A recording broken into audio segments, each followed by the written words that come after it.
Okay, so here's the mermaid wall. I'm a little more than halfway. Thank goodness. This has definitely been a labor of love. But a couple of you asked kind of how I was doing this. So here's a stencil. It's from Royal Stencils. It's nice and it's big. It's a little bit pricey, but I've had really good luck with it so far, so I think it was worth it. There's smaller ones that are cheaper, but this has been really user-friendly. And so I have it taped up here, lined up with there's register marks on here, so you can see that you're keeping the pattern and the spacing that you want. And the paints that I'm using are actually, these are like $2.99 I think at Michael's. They're Martha Stewart's Craft. I got the pearl.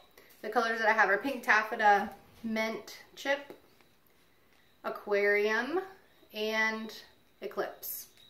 And so I have those paints, and then I have them over here. I just squirt them on a paper plate because you want your brush to be almost dry. So I swirl the paint and then I offload it onto there so your brush isn't too wet. Otherwise you get some leaking, which it happens anyways, but whatever, it's not perfect. It's fine. So I bought this 4-pack of brushes from Michael's too.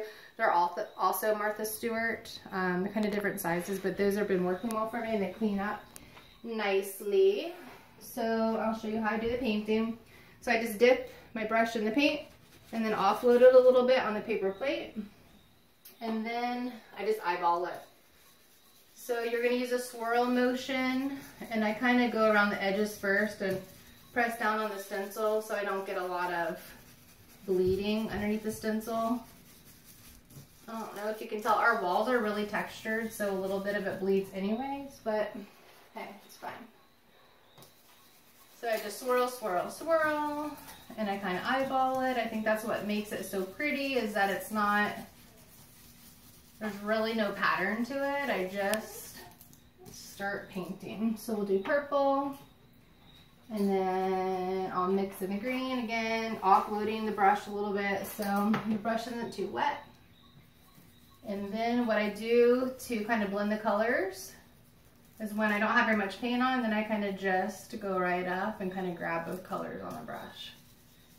And then it's just a matter of blending it all together and making it not look so that it's so deliberate. So it kind of looks like watercolor, I think, which is really pretty. And then I'll do some blue.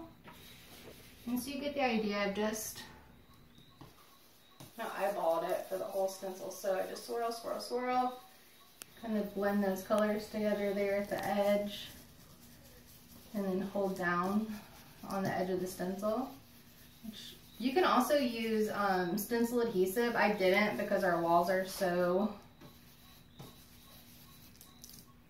textured that I don't think it would have helped that much. But that's it. If you have any questions, feel free, you can message me or call or text and I can talk you through it. It's definitely been labor intensive, but I think it's really pretty and I hope that Ansley likes it once it's done. All right, bye guys.